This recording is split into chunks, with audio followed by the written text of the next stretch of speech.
விஜய் பத்தி மோகன் இப்படி சொல்லிட்டாரு, ஆச்சரியத்தில் ரசிகர்கள்.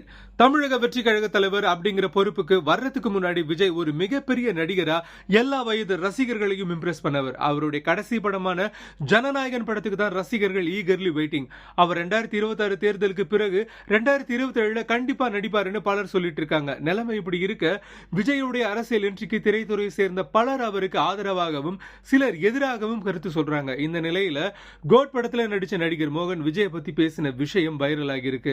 ஒரு இன்டர்வியூல மோகன் பேசும்போது, ஷூட்டிங் ஸ்பாட்ல நடிச்சு முடிச்சதும் சின்ன பிரேக் கிடைக்கும், அப்ப எல்லோரும் போன் பேசுவாங்க, இல்லனா அங்க இருக்கிறவங்க கிட்ட பேசிட்டு இருப்பாங்க. ஆனா விஜய் மட்டும் தனியா போய் அமைதியா உட்கார்ந்திருப்பாரு. அவரோட அந்த அமைதி எனக்கு ரொம்ப பிடிக்கும். அதை பத்தி நான் அவர்கிட்டயே சொல்லியிருக்கேன். அப்படி அமைதியா இருக்கிறது ஒரு வகையான சிறந்த மெடிடேஷன் புகழ்ந்து பேசினாரு மோகன். ஆக்சுவலி இப்பெல்லாம் விஜய் தன்னோட அமைதியான சுபாவத்தையும் இன்ட்ரோவர்ட்டா இருக்கிற பழக்கத்தையும் தாண்டி மேடைக்கு மேடை பேசுறாரு, வீடியோ வெளியிடுறாரு. இது மிகப்பெரிய முன்னேற்றம்னு ஆதரவா கமெண்ட் பண்றாங்க ரசிகர்கள்.